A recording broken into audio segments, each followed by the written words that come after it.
Hey guys, this is the FANA Fan Podcast. I'm Ben. And I'm Topless, and for all you Groundhoppers out there, this podcast is for you. Tonight, we're joined by former #United player. It's Cain. How are you, mate? Hello, mate. Not too bad, thank you. How are you? I'm good, thank you, mate. Thank you very much for coming on. It's great to have you. Not a problem. Thanks for having me, gents. No problem. It's a pleasure, mate. So, first question. How did you start? How did you get into football? Do you know what? This is a question that doesn't really come up much. So it'd be nice to actually explain how I got into football and sort of my background on the whole love of the game. I never actually started being involved with football or even attending and watching games until I was around 7 or 8. So quite late on. I mean, you see it. A lot of people start playing football from such a young age, but I was different. I mean, for me, I was interested in other things, and football didn't really come around to me until a later stage. But that was mainly to do with my dad and my uncle. My dad, he followed Blackburn, all because of Alan Shearer. He sort of got me kicking the ball a little bit, and then it fell in from there really. And then my uncle, he took me to my first ever game, which was West Ham United, and I just fell in love with the game from there really. Season ticket holder for a long time, and it just grew on from there. And after attending a few games, I mean, I just had to start playing for a team, and that's really when I started to fall in love with the game a lot, and had to just play. So, mainly my dad and my uncle really got me involved with it, and I don't think if it wasn't for them, then I wouldn't be playing football or enjoying it. So, thanks to them too. Yeah, fantastic. So, a big fan of the Hammers. Massive. I was a season ticket holder for 13 years at Upton Park, and for me, obviously, we'll come on to that at a later stage in the podcast. But 13 years as season ticket holder, I've seen it all. As a West Ham fan, you don't expect to do well every season, but I'm enjoying this season without a doubt. We're doing all right. I can't complain. I was a bit unsure about Moyes coming back, but he's come back and he's done a job. So I mean, I can't complain. But we're having a top season, and I just hope we can battle it out and hopefully get Europa League. But I'll be happy with a top 8 finish, 100%. Well, West Ham are that sort of club, mate. They are. When you look at all the 92, West Ham are one of the elite clubs, in my opinion. That's not because they took up most of the 1966 team. They're a huge club. They'll have fans all over the world. They're a very respectable club, for sure. They should be in the top 8 every season, in my opinion, on that stature. We all think that, and then all of a sudden it just goes to pot. But this season I can feel it. I mean, we're hoping to get Europe, but it's going to be a push, especially with the little run we have now. But you never know. It's never over until the fat lady sings. So, looking forward to the rest of the season. Indeed, mate. But you definitely got the squad for it this season, I think, though, definitely. Oh, 100%. Definitely some good signings in there. And, it's everything. Happy days. One thing I'd like to touch up on is a lot of people what's come onto the podcast, they've said about their worst stadiums they've visited is stadiums what's got a running track around it. So, like you said, you've been at Upton Park and then you've transitioned over to the London Stadium. What do you think of the new stadium? If I'm honest, the reason I never renewed a season ticket or, never wanted to carry on going is because of the Olympic Stadium. And that's just my opinion. I know a lot of people love it. And I know that you've got to move or build grounds to progress as a club. And for me, I mean, Upton Park was all I ever knew, and majority of West Ham fans ever knew. And it's just not for me. I'm not a fan of it. The running track alone. I mean, I've been twice to the London Stadium, and it's just not me. I mean, compared to when I sat in my seat at Upton Park, I felt really close to the pitch, and you felt like you was almost on it basically. The London Stadium it's not. No, I don't like it. It's just too far back, and the atmosphere is not as good as it was at Upton Park. And I mean, a lot of teams didn't like coming to Upton Park just purely because of the atmosphere, and the banter between fans was unbelievable at Upton Park. But at the London Stadium, it's not a football stadium. It's not a football stadium, and I think that's where a lot of people go wrong with it. But some people love it. I mean, that's just my opinion. I'm not a fan of it at all. But as I say, if clubs need to do it to progress, then so be it. But yeah, I'm not a fan of it, if I'm honest. I'd rather have stayed at Upton Park and carried on from there. I mean, I've mentioned that I think the ground. I've not been to the ground myself. I will do one day, I'm sure. It feels, from an outsider, it feels like an American stadium, if that makes sense. Yeah. You know what I mean? Yeah.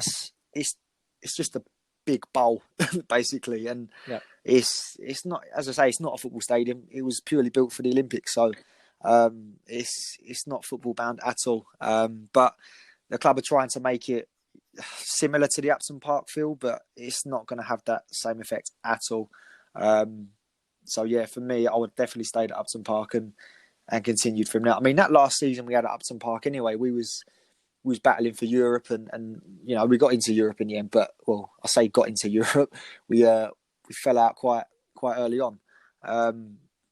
But yeah, honestly, if clubs have got a stadium like Upton Park, then they should really think about staying there or building on the plot where the stadium is. And I think that's where we could have done that. We could have built maybe on Upton Park, but it wasn't to be. The move was set in stone.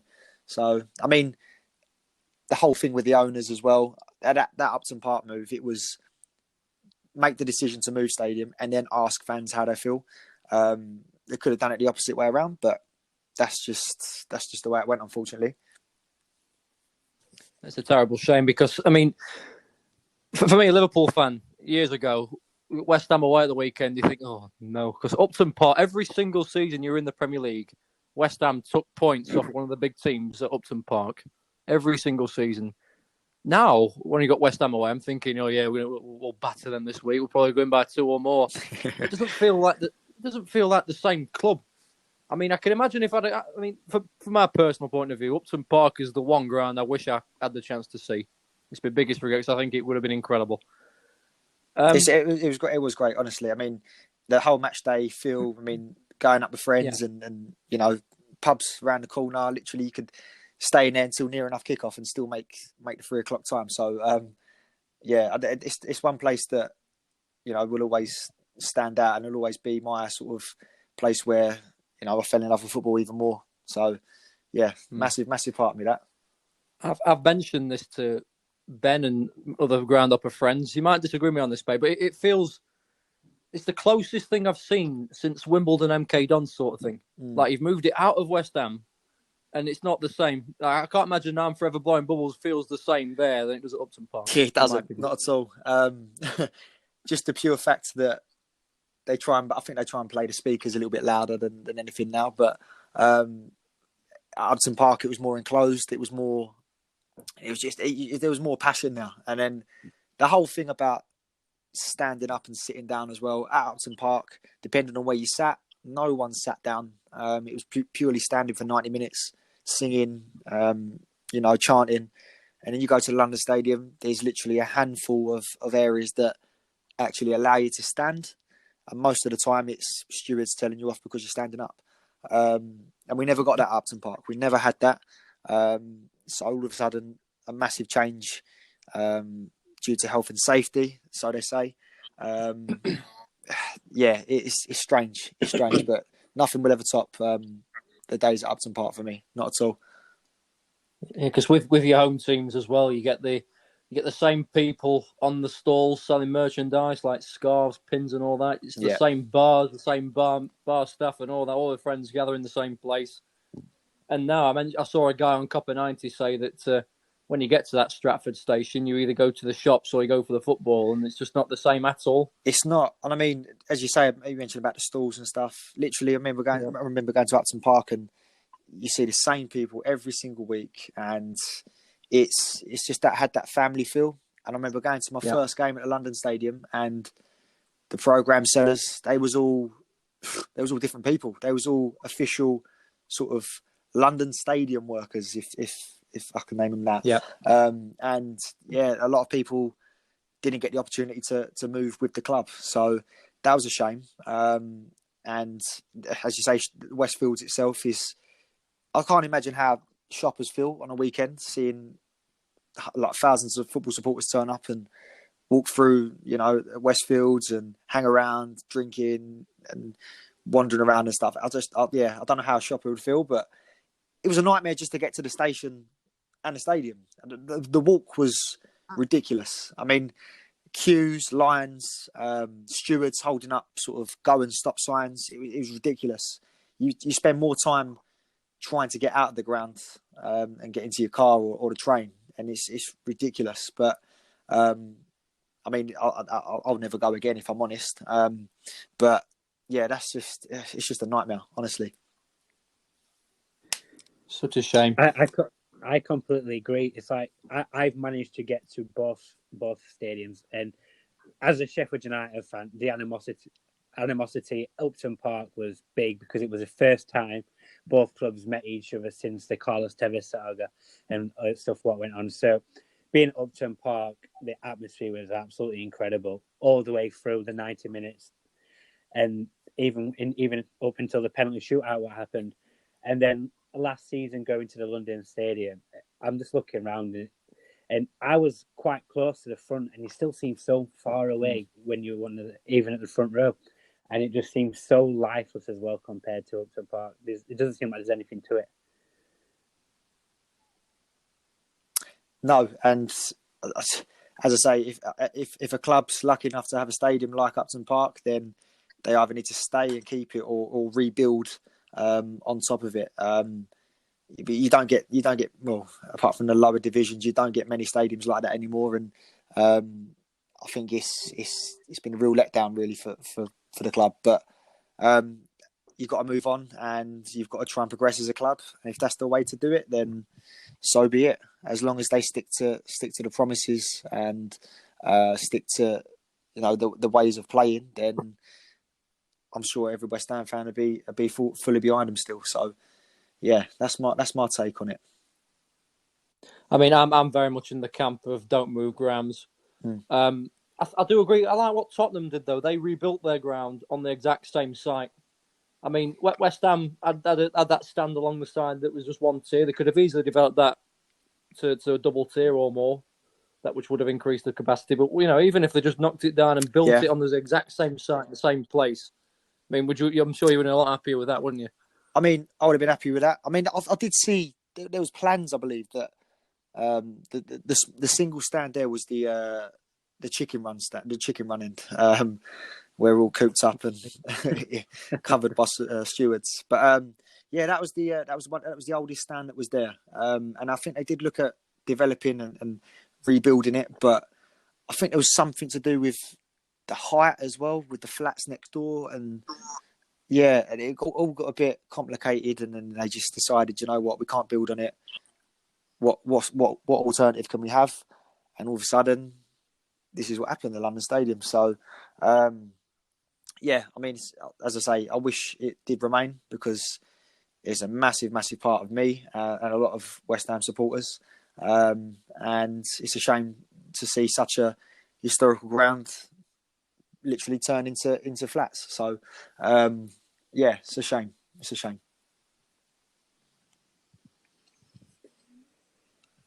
So if we speak about your footballing career, then you said you got into football late. So what made you then decide that you want to play football, and how did you progress to the non-league level you're at now? So when I started playing, for me it was just about just playing a game of football, enjoying it, and just having a kick around. And then obviously I met, new people, become really good friends, and then we just started helping each other out and playing football in our spare time and developing, improving, enjoying our football, and going all the way through Sunday League level. And I've come across some really, really good people at Sunday League level. I mean, to a point where I'm friends with a lot of players that are in the pro game now. One player that I'm in contact with every other day, every so often, is Ola Rayner, who's at Fulham now. He played with me at Sunday League level, and I remember the day that he was scouted by Chelsea, and after seeing that, I mean, it only spurred me on to want that to happen to me. So I really sort of started to take my football a little bit more seriously at that level. It then got to a point where your Sunday League days end, and there was an opportunity for me to actually progress into a higher league at that level, which was the Eastern Junior Alliance. And this is where these youth teams are connected with actual non-league clubs. So I got the opportunity to trial at an EGA side, which was Thurrock Football Club, and they're not around anymore. They've actually folded as a whole club. That's due to the owner and stuff. But for me, I mean, I remember going to this trial, and there was loads of boys there. A number of boys from my team, and loads of boys from external teams elsewhere. And yeah, it was basically a trial. And I remember at the end of the trial, a keeper got chosen, another lad, and all of a sudden I just thought to myself, you know what, I'm not going to get picked. And then the final name was mine. So literally, I remember just sitting there, just thinking, wow, I've actually been selected to stay at this side. And yeah, for me, the Eastern Junior Alliance is somewhere that you can learn and develop under high-level coaches, play against some really tough sides, and have an opportunity to progress into the senior setup. And I was at Thurrock Football Club for a long, long time. Majority of my football career at that age really was Thurrock Football Club. I remember going from the Eastern Junior Alliance from under 14s, I believe it was, all the way through to the reserve team setup. And for me, that's where I really got my introduction to senior football. And I remember training at the reserve level from under 15s.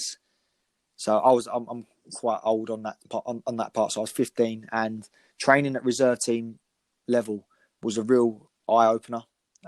Just the physicality alone and the speed of football was incredible. And as a 15-year-old boy, you're not used to that. So you can imagine my first session was a bit of a torrid time, but I had to learn and adapt very quickly, because it was something that I got introduced to early on, and I was constantly invited back to train with the reserves. And I'm not the biggest of players now, physicality wise, but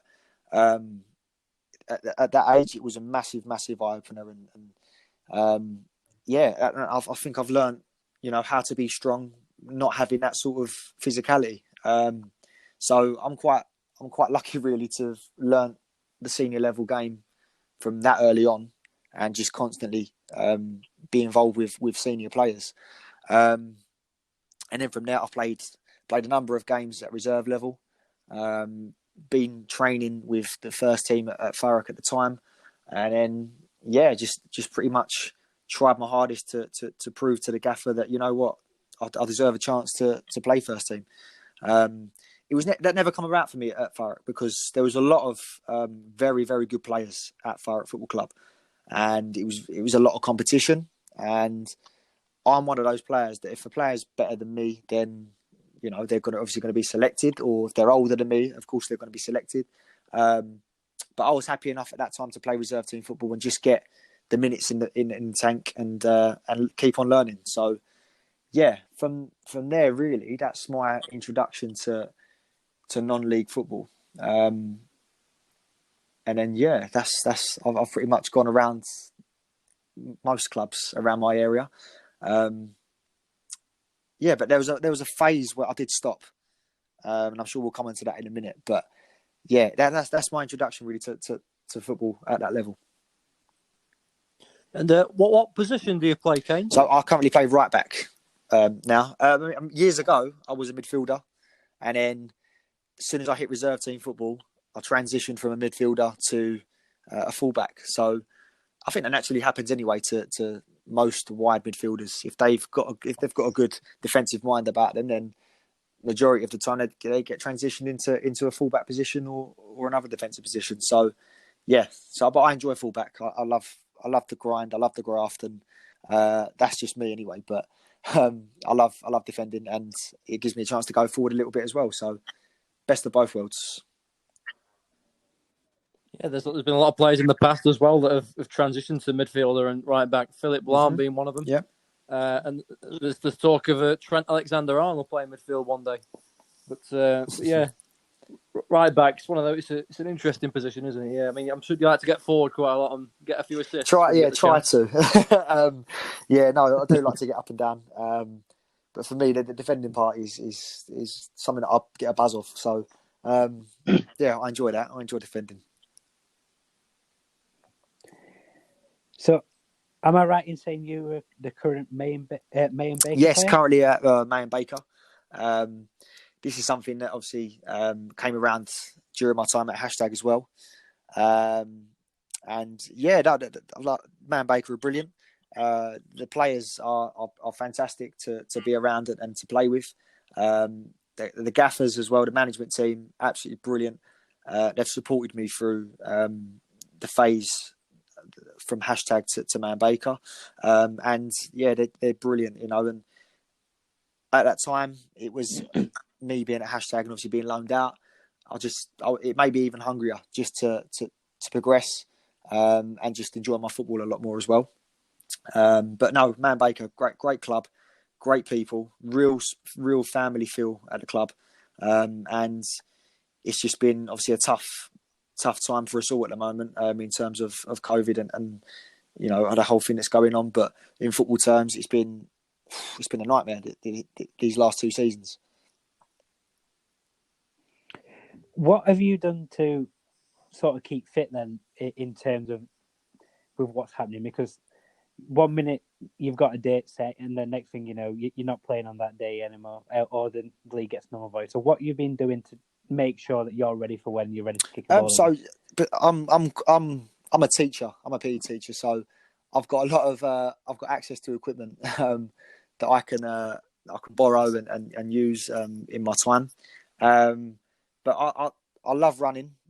Believe it or not, a lot of people will probably slate me for saying that, but I like running. I'm out every day. You know, getting kilometres in the tank. I'm doing 5s and 10s, and here and there I'm doing a half marathon. So I've done a lot of running. I'm out on my own sometimes doing a technical session with a ball, and then sometimes I'm getting a friend involved who's putting me through the paces, and me vice versa.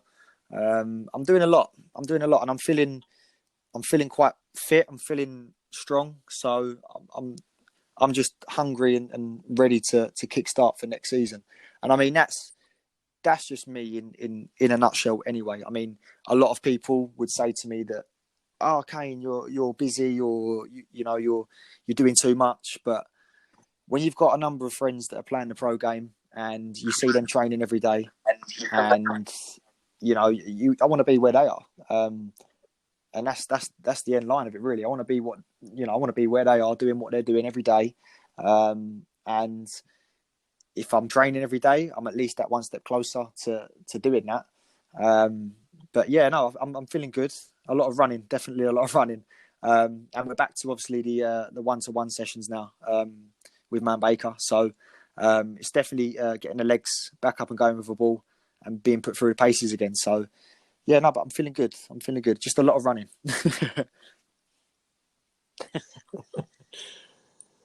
And so, what league May and So Baker we were in? in the league, the Eastern Counties division, league below hashtag the Essex Senior. So being in that league with hashtag, obviously I know the opposition, and basically it's given me a base to actually know how teams play. And yeah, to be fair, I remember going out on loan and being involved with the league games at that time. Obviously, being at hashtag, you get a lot of a lot of notice, and people do find out who you are. So being on loan during that time, I was at hashtag as well. You find out that supporters know who you are and managers know who you are, and it was a 50-50 response from those clubs. I had a lot of supporters give me a bit of stick. I had a few players find out who I am and want to absolutely, take my leg off at one point in games. And then other managers have, wanted to speak to me about, the whole hashtag journey and how it's going. And but yeah, no, it was a mixed response from clubs. But I'm just there to play my football and enjoy it. And yeah, if other players get a little bit sour because of the opportunities I've had, then so be it. So, but yeah, no, it's a league that is very competitive, 100%. And there's a lot of good teams in there that will give you a good game every single week. You could look at a league table and say, oh, they're mid-table. They're going to be average. They're bottom of the table. They're not going to give us a good game. But you'll find that bottom of the table would go and beat top of the table by a few fair goals in one game. So it's very mixed, and you've always got to be on top of your game, really, because every team will turn up. So it's a very good league. We're hoping to hopefully get out of it, hopefully next season. Missed out on 2 opportunities now to get out of it. So I'm thinking this season it has to be this one. So what step in non-league is May off and Baker? Top of my head. Step. Eastern God, I'm County. gonna mess up here, aren't I? I couldn't tell you if I'm honest. I can't remember. I don't really look at the steps. I just look at the leagues and I just know which leagues. I just know which league is lower and higher above each other. So I couldn't tell you. I think it's steps 7, is it? I don't know steps. I honestly couldn't tell you. Yeah. So we've only kept an eye on steps just because of which Graham's who are down at the moment, really. So I can't remember everybody. But hashtag then. So how did that come about? Playing for hashtag United, this famous YouTube team that's all of a sudden got into the non-league. What was that like? So this all come around. I mean, I was at Tilbury Football Club at the time, that under 23 level, and the under 23s were finishing up one season. And the current first team manager at that time was Joe Keefe, who is assistant over at hashtag now. So I walked up to Joe at the end of an under 23 game, which he took, and I just asked the question. I said, Joe, obviously next season there's no under 23s. What's the plan for us players? And I had a chat with Joe, exchanged details, and he invited me over to pre-season for Tilbury. Started training, played a few games in pre-season, and then he was obviously very, very good friends with Devs, who he's coached with for a number of years. And it turns out, obviously, Devs had taken the hashtag United job, who we also just played in pre-season as well, which was a bit of a mad one. But yeah, Joe said to me, look, I've got my friend, he's manager at hashtag United. Would you like to go over on loan? He's looking for experienced fullbacks, young fullbacks. Would this interest you? And at that time, I knew straight away that if this is an opportunity to go and play first team football somewhere, then I'll take it. At that time, I didn't know. I knew of hashtag, but I didn't know really sort of how big this team really was at that time. And I remember going over for my first game, and honestly, it was a mind blowing and sort of unique opportunity, shall we say. And I remember my first game going over, and I'm seeing all the cameras, and I'm thinking, whoa, what's going on? So, the club spoke to me about the cameras and saying, this is what we do in the changing rooms, blah, blah, blah. And at first, as a player who's only played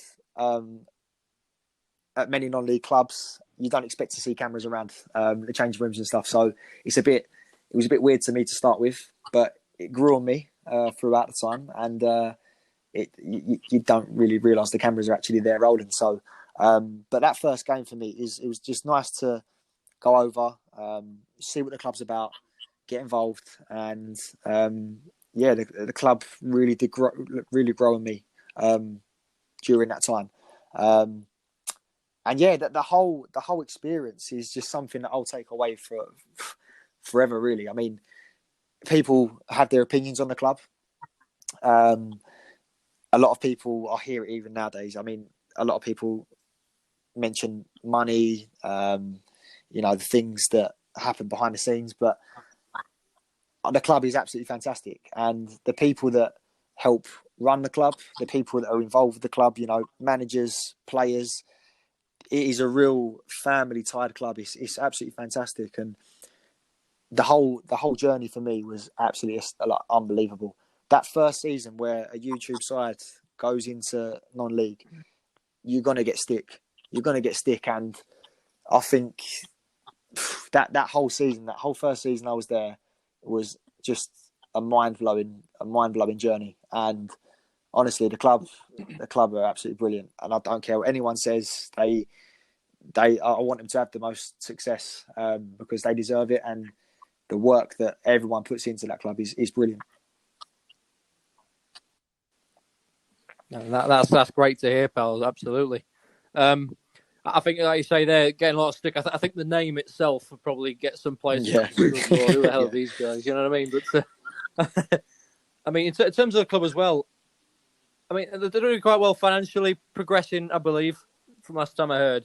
One thing I do know about the club is that they've been playing at different grounds, home games. Is the plan to get their own ground I one day? believe so. I believe that's in there somewhere.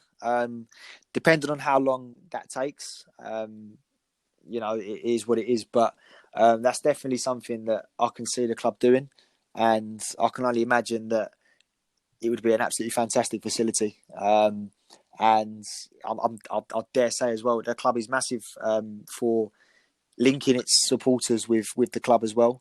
So I dare say there'll be opportunities for the community to be involved as well. The club is going in the right direction. And if they continue to do what they're doing on the pitch, then there's no doubt that they can keep climbing the leagues and the steps and really push themselves to be in, a really serious situation. So, honestly, as I say, I wish nothing but the best for the club. They were brilliant to me. The support they showed me throughout my time there was outstanding. And I made a lot of new friends, and I still speak to the boys now and managers now, and we get on really well. So, that club is absolutely fantastic. And if anyone gets an opportunity to go and watch them. I mean, you'll soon find out why everyone loves that club. It's unbelievable from what's been grown from just a YouTuber with his mates playing football to what it is now is outstanding. You can't make that up. It's a great story, mate, as well. And like you say there about going to watch a game, I once told a group of Year 10 boys, I said to them, right, give me a ground you all want me to write a blog post about. First ground that came out of their mouth, hashtag United. I said, well, I mean, it's a long way away, I said. But it's something that definitely interests me. I hope the same for you, Ben, and hopefully Jack as well, if he's listening to this. I hope so. But I also did say that I would prefer it if it was in their own ground rather than on the road at somebody else's ground. But yeah, I mean, I'd definitely love to go see the club play one day. And as well, I want to ask as well about how you mentioned all these cameras around. Did that phase you when you Do you played? know what? The first game, I didn't know nothing about them actually recording it. I knew they recorded games, but I didn't know where they was like during the game. But over time, as I said at the start, you forget the cameras are there. And I mean, I've played non-league for a long time, and I'm just used to not having cameras there. But being a part of that, it didn't faze me in the end. It felt like the cameras wasn't there on a match day to me. Obviously, a lot of teams turn up, and they know that the games are filmed and live streamed, and they want to do something to try and get their little 5 minutes of fame on camera. And a lot of clubs have done that that I've played against when at hashtag, and I've watched a few games as well where teams have turned up and they've wanted to do the same. But the cameras never really fazed me during a game. And if I'm honest, as a player, I wasn't really interested in the whole camera thing. It was just for me playing football and, getting that learning and development in the tank. So every other part of hashtag that happened, i.e., the events and stuff, that was all an extra and that was a bonus for me. So, but it was really, really enjoyable. And as I say, the cameras did not, I didn't even realise the cameras were there. So, yeah, they sort of go out your head when you start playing games anyway. Fantastic. I mean, I don't think it would be for me, man. I think I'd be scared. But just one last thing before I know Ben trying to get a question in there. Sorry, pal. But one last thing about hashtag. You mentioned about them climbing the leagues. How high can they go? Realistically, now, I mean, they should have gone up from the Essex Senior a little while ago. If I'm honest, I can see this club soon, and hopefully heading into the National League standard. And who knows from there on then, depending on how the club develop and what goes on from there, they could be on the cuff of, National League Premier or even hopefully even seeing him in the Football League one day. That's the dream. But realistically, and I hope that they do climb and get a chance to compete in the National League. Wow. I don't know. I'd love it to happen, but I'd also love to hear Jeff Stelling say, yeah, there's been a goal at hashtag United. Honestly, that'd be brilliant. But no, realistically for me, I can see them climbing.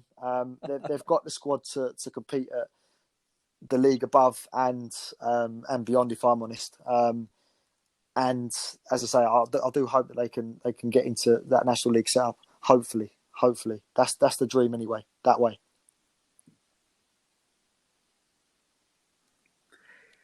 So, in terms of with hashtag United again, I've watched Spencer build it from the start to what it is now. And what about the opportunities? What's come with it? So it's not every day that a non-league side gets the opportunity to play at Wembley and all the other stuff. What's come with that?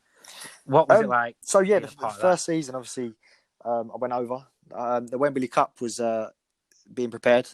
And I actually wasn't involved in the Wembley Cup squad. That was due to just being a new player that's come over to hashtag, and it wouldn't have been fair to see other players miss an opportunity who have been there a long time and have me replace them. So I understood that, and deep down I was a little bit gutted, but on that part I felt it's only respectful and only right that players who've been there a long time get that opportunity. But that was the same for a number of players as well. But we was invited to the game, and honestly, the whole experience was just an absolute. It was unbelievable, and the weird thing, right? The support that you, as a player, when I was at the club, the support you got from people was absolutely unbelievable, and. As a teacher, I felt like I was at one point like a professional footballer. At one point, I played a few games with hashtag, and I remember walking around my local shopping centre, and I'm hearing that's Cain Brougham, that's Cain Brougham. Oh, Cain, can I have a picture of it? And it was like, whoa, like How do you know me? Like, and people talking about hashtag, and that was just crazy. And then to points where I'm getting messages from people abroad and overseas and saying that, you know, I'm a great player and you're my favourite player. And it's honestly just crazy, absolutely crazy. And the whole Wembley Cup event, I remember getting to Wembley Station, and for what must be literally a few minutes walk to the ground, probably took about 45 minutes to an hour just to even get from the station to the ground, being stopped constantly every few moments for a picture, to have a chat. But those are the little things that, you know, it's crazy how much you have. You inspire a lot of younger people and younger audiences. And if a photo or even a little chat, you know, makes their day, then happy days. But being at Wembley for that and seeing your teammates and seeing close friends go out on that pitch and compete in a major event, that's obviously, you know, millions of views on YouTube, is just insane. And the whole day itself was it just felt really, really good. Felt really good. And yeah, that's something again that Spencer's obviously worked hard on. And, you know, he got a lot of success from that. And yeah, no, the whole event was just unbelievable. Absolutely unbelievable.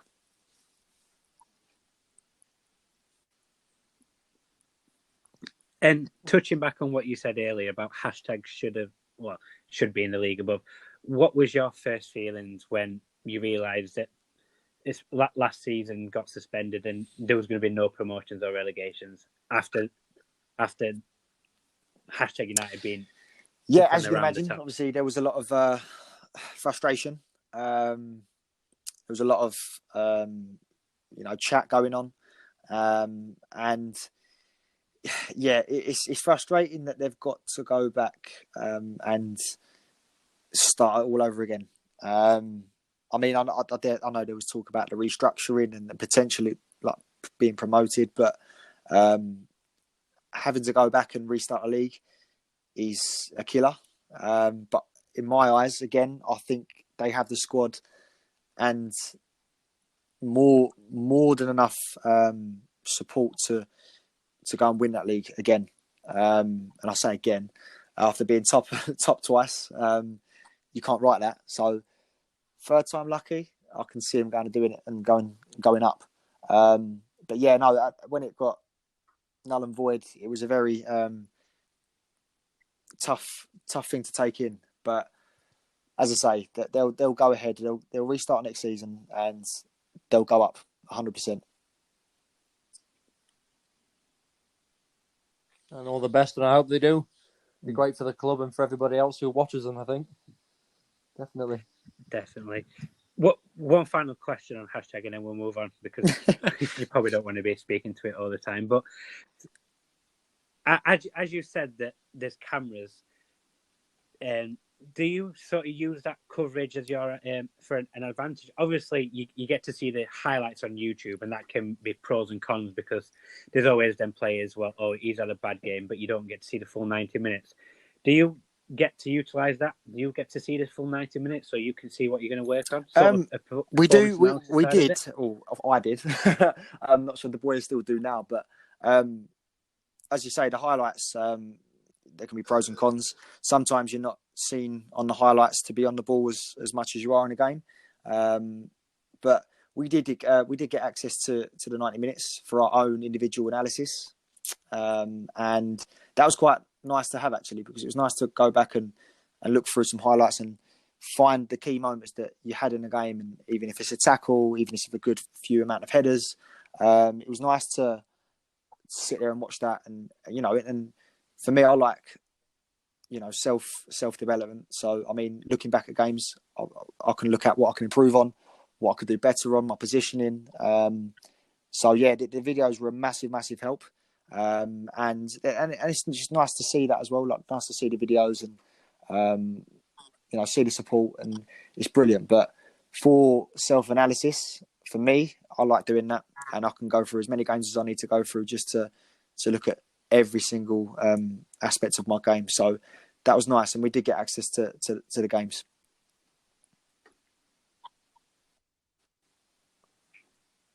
And do you think that Yes, improves I you as do. a player overall? Not sure how many other players utilise a software like that, but I utilise it, and if it helps me, so be it. But I can definitely see improvements in my game, improvements in, even if it's just a slight movement. Happy days.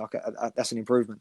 And yeah, 100%. I like using software like that to develop my game, and also just look at highlights. I think it's brilliant.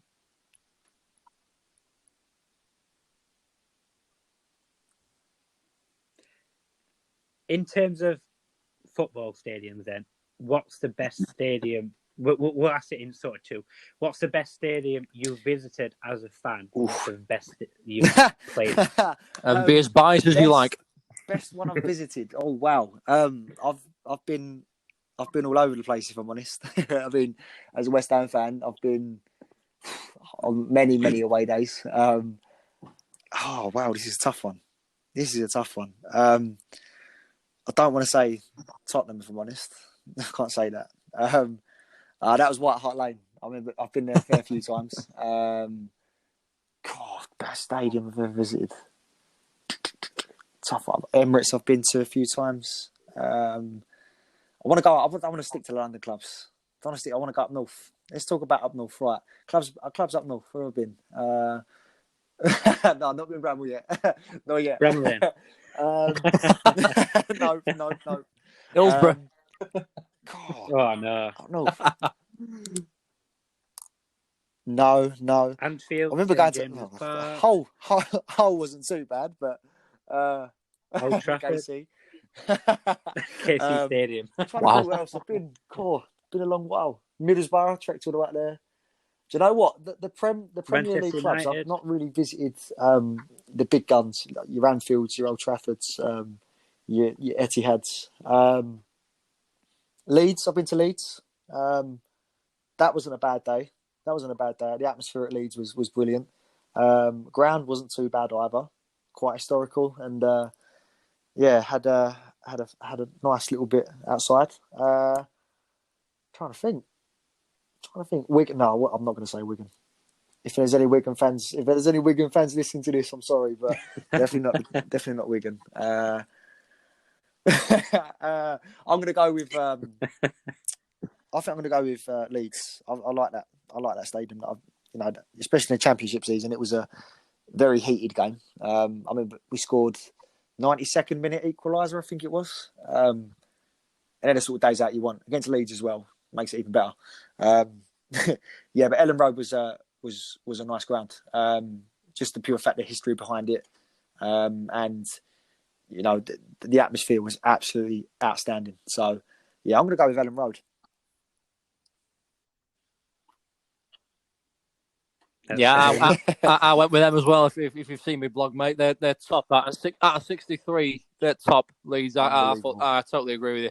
Unbelievable, honestly, unbelievable. One of the best in the world. Hopefully, fans will be let back in very soon, because honestly, the first games back are going to be absolutely brilliant. Just to hear the fans back in and the singing, the chanting, players are going to they should thrive with that, hopefully. But we'll see. Yeah, and glad to say grounds that I played at. Sure. Fair few in non-league. Yeah. Few nice stadiums, but I think nothing's going to top playing. I mean, I played at Upton Park, but nothing's going to top playing at Old Trafford. Obviously, the opportunity came with hashtag. That was just nothing can top that. Nothing can top that. No, I don't think so. Not Anfield. So sorry, but honestly, Old Trafford to get that feeling of walking out and it was treated like a real Premier League game. The tannoys lining up in the tunnel, coming out, and the pitch. And that time we went out, they'd just won Groundsman of the Year, so the pitch was absolutely immaculate, and it was honestly like a snooker table. It was unbelievable. Just pure flat grass. No muddy pitches. No bobbles. No dodgy lines. No nothing. It was absolutely unbelievable. And to just play in that stadium without fans there, just to see the sheer size of that ground was astonishing, absolutely astonishing. And I'll be honest, being on the ball on that pitch, you could walk with that. You could walk with the ball. The pitch was absolutely massive, and we had to enjoy that moment because you don't get that long in non-league to be on the ball. So to be on the ball at Old Trafford, you had to just embrace it and enjoy it because you're never going to get that opportunity again.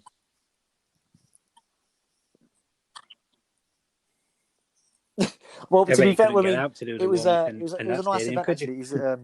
Adidas had put the event on, so it was nice to go down and honestly, I remember going to the stadium. We was there so early, and it was just eager to get out there and just step on the pitch, but we had to wait so long before we could step out to even do the warm up.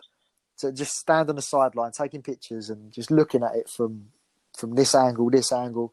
Honestly, it was unbelievable. And then when you step out, it's hard to explain because I just had to enjoy it every single second I was there and just embrace being on that pitch, kicking the ball around. So just thinking of the players that have played on that pitch, being around, behind the scenes and where players have walked, and honestly, it was unbelievable.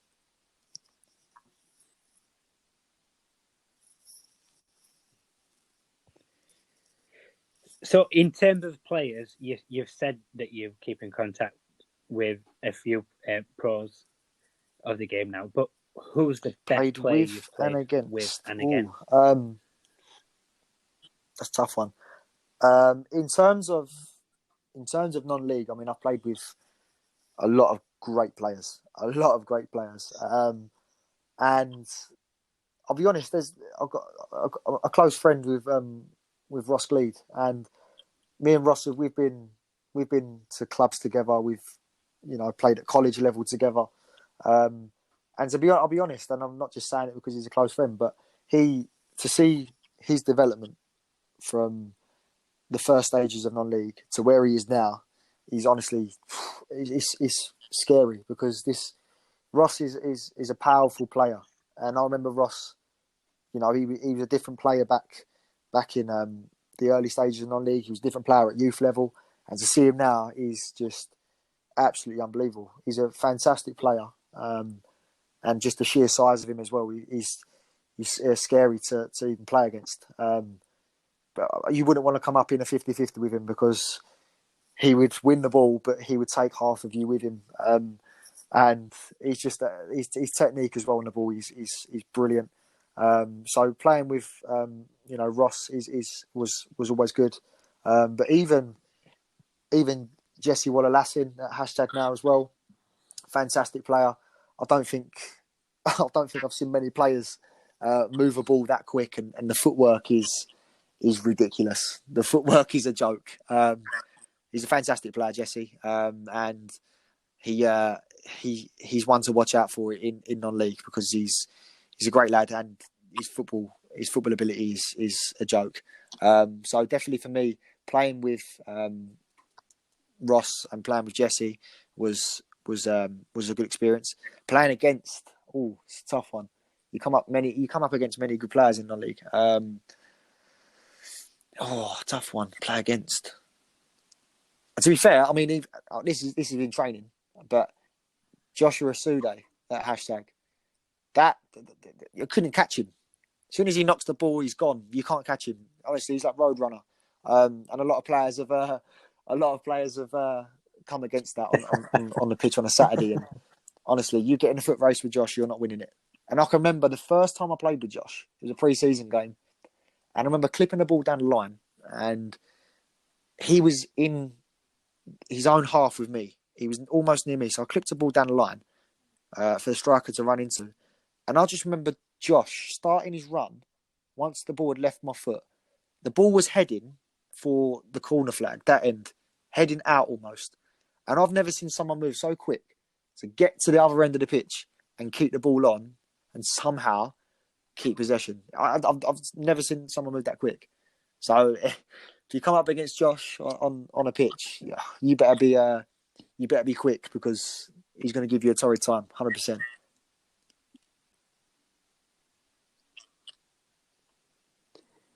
And do you think Josh Asude was Do you know what? I think he a was. worthy winner of the hashtag Academy? He just stood out. I mean, anyone with that pace has got you've got half a chance of getting in any team, if I'm honest, with that pace. Josh is he's a great lad as well. And you know, he's a brilliant footballer.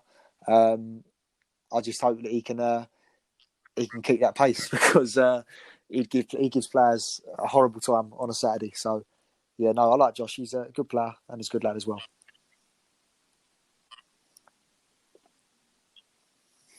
Fair play. In terms of when I football, read this what would you say question, your best I goal was like, "Oh my goodness, how am I going to give a description of me scoring a goal?" I don't think I've actually scored for the last 4 years, believe it or not. And I get a lot of stick of that from my dad. My dad sort of grills me a little bit. I scored for 4 years. This and that. Especially when my brother's an attacker, so. When I see him scoring goals and he comes home and says, I've scored two, scored a hat-trick. I'm just thinking, yeah, all right. Cheers, mate. Cheers. The last goal I probably scored was when I was out on loan in pre-season, believe it or not. That's the only one I can remember. Best goal I've scored, though, youth level, I remember scoring a fair few. At college level, I've scored a few as well. And that's when I used to sort of just have the confidence to ping it off the chest and just send the volley flying. And sometimes they just fly in. I can't really give myself a good viewpoint of scoring a goal. But I'd say the latest one was a few years ago, out on loan. Made a run from right back. Made the attempt to join the box. Stayed on the edge. Ball fell to me. Took one touch with my right foot. Shifted it to the left. Scored with my weak foot in the bottom left-hand corner. So, that's all I can give you. Sorry, gents.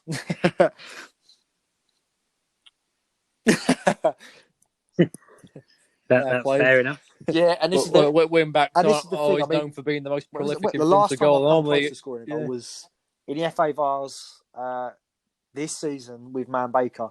Literally, it was my first competitive game back at Man Baker, and I remember taking the ball, shifting it across to the left-hand side, making a run up the right-hand side, making a beaming run to the box.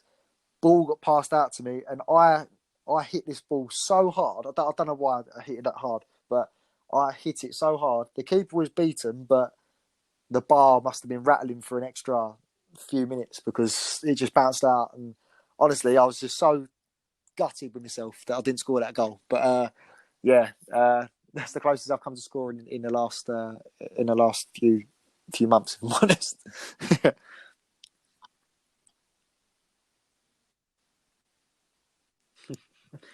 fair play.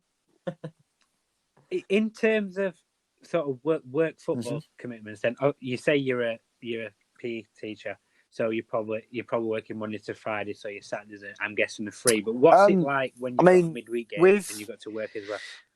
With Man Baker, we ground share, so we play our home games on a Friday night. So for me, really, I mean, it was never really a problem of getting out of work and making match day meets on time, making training on time, because I was lucky that I get to finish not early, but midway through the early stage of the afternoon, that I could get out. So it was quite nice, actually. There was a couple of nights where, getting out of work and traffic could be a major problem, depending on where you're playing. And there's a couple of times where we've played up, further in Essex and having to be on the M25 and you're sitting in traffic for, hour and stuff like that.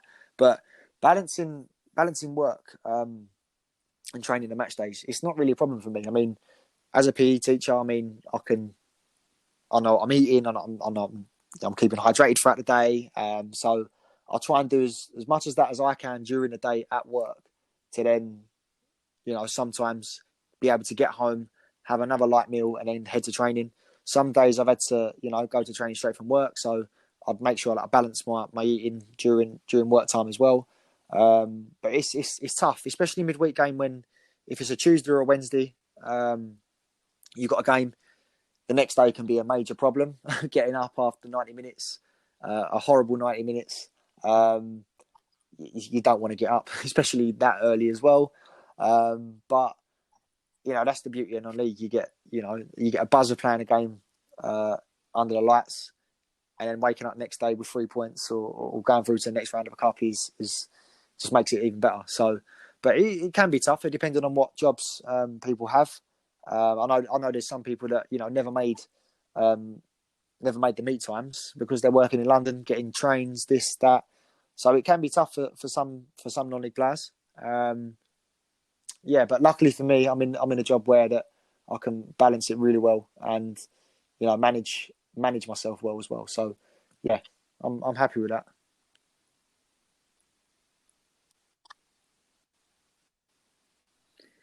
And with being a PE teacher, I actually am already ever transitioned a coach. into being a football coach? I've been a coach for the last 5 years now. I coach at Tilbury Football Club, currently at the under-18s. So that age group, people think, oh my God, how are you doing under-18s? They can be a nightmare. But no, I enjoy it. And if I can, and a lot of people have said this to me, where I'm still playing the game now, obviously the game's changing.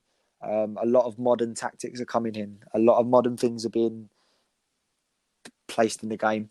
I can take that and put it into my own training sessions for my team, and give specific sort of feedback from the game I'm playing to the boys, and they're going out and they're doing exactly the same. And it must be working this year because my under-18s are top of their league and remained unbeaten all season. So something must be working. But no, it's nice to be able to coach, and I do want to do the rest of my badges. And after playing, it's definitely something that I want to get involved with seriously. And if I can hopefully get all my badges and work at a pro club one day, then perfect. If not, I'm happy to stay at a non-league club, and help build, develop, and work with the youth teams. And fingers crossed that one day I can sort of step into a first team management somewhere.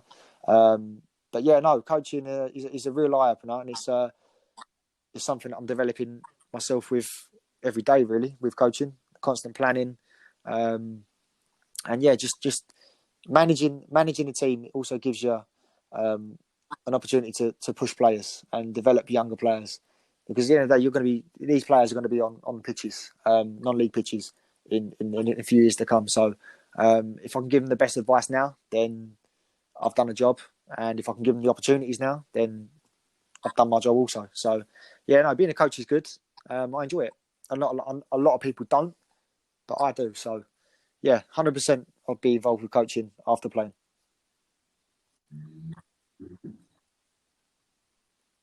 Coaching's a gift in my eyes. I absolutely love it. Same here, mate. Yeah. But just before we do wrap this up, mate, I've got to ask: Yes, have you ever attended a West Ham versus Millwall game? The latest one was the 2012 Championship one at Upton Park. It was freezing cold. The famous Winston Reid goal, where the keeper got absolutely obliterated by Julian Faubert. That was a good game to be at. And then the one where it was 2009, I believe it was 2009, the Carling Cup, when it was called, where all the riots and all the pitch invasions happened. I was there for that. And that was my first ever game, my first ever West Ham Millwall game. And yeah, that is just an eye opener to the whole entire rivalry. And yeah, it's definitely a spiteful one, I can say that. But the atmosphere, absolutely unbelievable. Never seen Upton Park be that loud before, and it was brilliant. And I'll be honest, the game was brilliant as well. I know we won in extra time, but to score an equaliser in the 90th minute against them and then go and beat them in extra time was something special. So yeah, no, they're good games to to attend if you can. It's not for everyone, but yeah, no, that was a really good game. Really good game. What is it about the two clubs that makes everybody see red Mate, that they honestly, play each other? Honestly, if you know the history absolutely behind mental. it all, then there's a lot of people that do take the rivalry seriously. And then, I mean, the pure fact we just hate each other. I think it's just as you say, history goes deep. Two rather dockyards, and the strike and stuff like that. It all stems back to then. And yeah, it's just horrible to a point where we still sing about each other now. So, yeah, I don't think you're going to see that game happen for a long while, unless it's a lucky FA Cup draw or a Carabao Cup draw. Then, yeah, but that's the game that I think everyone sort of freezes for and wants to watch. So, yeah, it's definitely up there. But there's loads of great rivalries. But as a West Ham fan, that doesn't top that. Nothing can top that, apart from obviously playing against Spurs every now and then. But the Millwall one for me will always be the rivals for me.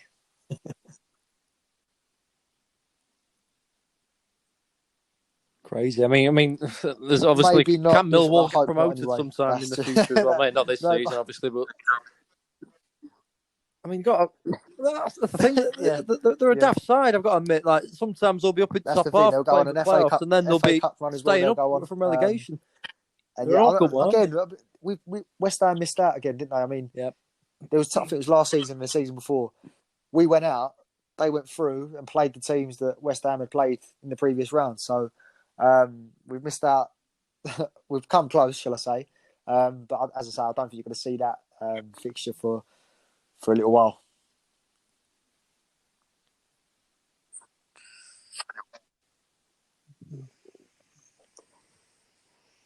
What about football memories? There's a lot. What are your favourite memories? I think favourite football memories. I mean, watching football. It'd be that final game at Upton Park was something special, and you couldn't write that. I mean, the result alone, you could not write it off that night of what happened. But to send off that ground the way we did that night was pretty special. And as I said at the start, I mean, if you've got a ground like Upton Park, keep it, because it's something special. Something special, especially under the lights. Any game under the lights is brilliant. But that final game against United, and then winning like that is just unbelievable. So that's a big memory. Playing, I think, apart from people say to me, Old Trafford was this, like, it was really good, but playing in a big game, and it's not even the game that won us the league for hashtag. It was the game previously. That was against Halstead Town, and I remember turning up.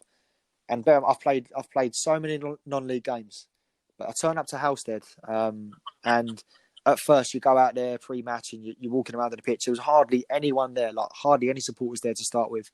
And I remember going in after the warm-up, standing in the tunnel ready to come out, and the whole entire ground was full to the brim with supporters. And honestly, when fans are that close as well to the pitch, and you get a lot of stick, especially being the away team as well, it was incredible. And I think during the game they announced the attendance, and I think it was 833 people that were there at that game, and that's unheard of at that level at the time. And it was just absolutely insane. And to go and win 1-0 there as well was even better. But 833 people at a game was insane, absolutely insane. And the atmosphere was brilliant. There was chanting, there was singing, and it was a perfect day for a football match. The weather was brilliant, and it was a very good game of football. I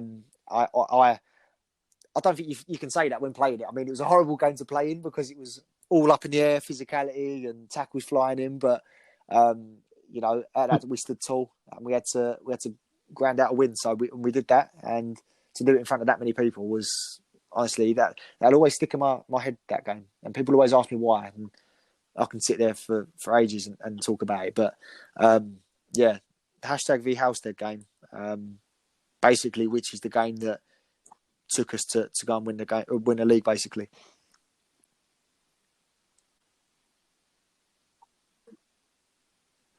It's always great when you got fans there. I remember like a few minutes in, going at the hairs on your arm, I split my head open within minutes. So I was thinking, oh no, I've got to come off. But I remember the physio, he just literally slapped loads of Vaseline on, and I just remember getting through this game with a cut head, and they're the sort of things that make it even better as well. When you're carrying a little injury like that or a little knock like that, and you're grinding it out and you're getting through 90 minutes makes it even better. So yeah, but that game will always stand out for me, and that's the game I always go back to and watch on YouTube, and yeah, that's one of my favourites.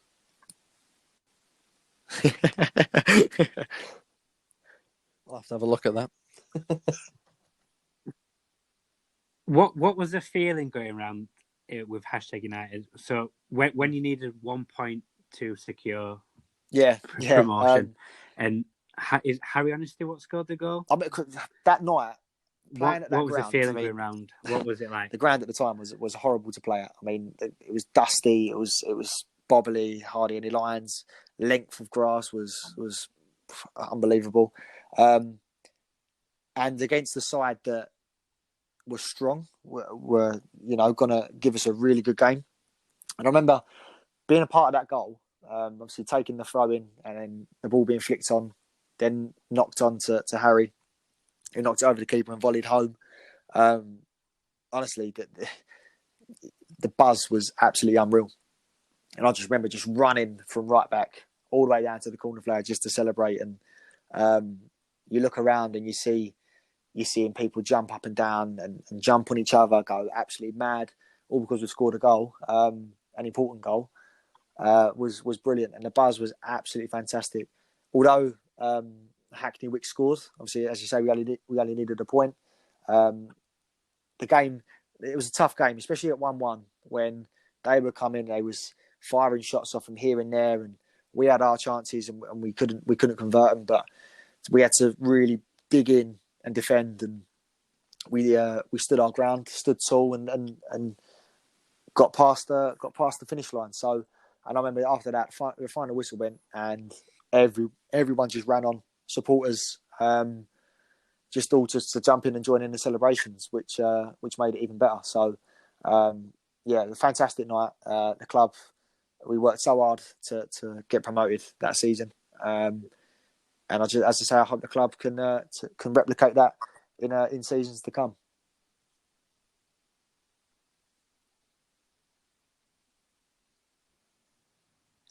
I can remember watching the game on YouTube, and you can just see listen.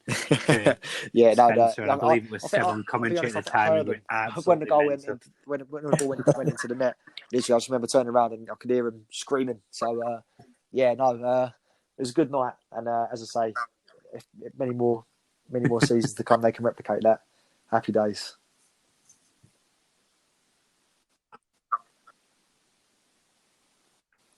Wouldn't mind. So wouldn't mind going down there and getting involved in commentating the hashtag United game. Yeah, it's quite funny actually, just to hear the commentary and see what's mentioned about yourself or just the game in general. It's brilliant. I know there's some clubs out there that are doing it, but yeah, it just makes it a little bit special as a player, especially at non-league level. You get these little extra things, and I think it spurs players on. So yeah, nice little things like that.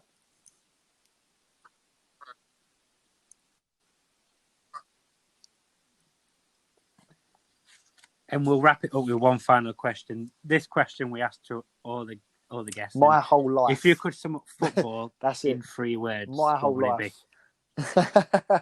Yeah, no. Oh, now you're talking. Honestly, that one before. Cheers. No, but honestly, good one though. It's I like every it. single day. As soon as I finish work, it is football. And it's my brother as well. He's literally the same. He's constantly football. So I think it's just my whole life, if I'm honest, and it's non-stop. It's non-stop, but I wouldn't change it.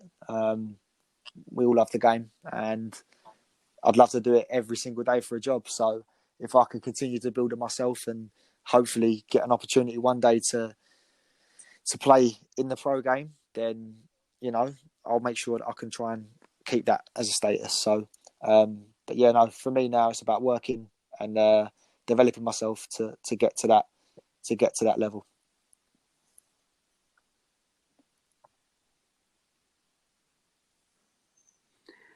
And we wish Thank you you all very the much. best in pursuing that, Cain, and we hope you do go far. Could you just imagine, mate? Just imagine. Oh, Brogan scored That's it. in the I'll celebrate 92nd in minute, front of and them. That's Millwall fine. are going down. I'll run down to the away end, not a problem. No, do you know what? Actually, you can say my second name right as well. A lot of people get that wrong, so happy days. I haven't had to correct you on that. Honestly, it's brilliant. But no, It happens to me fair cheers bit for as having well. me on, gents. I really appreciate it. Enjoyed that tonight. Enjoyed that.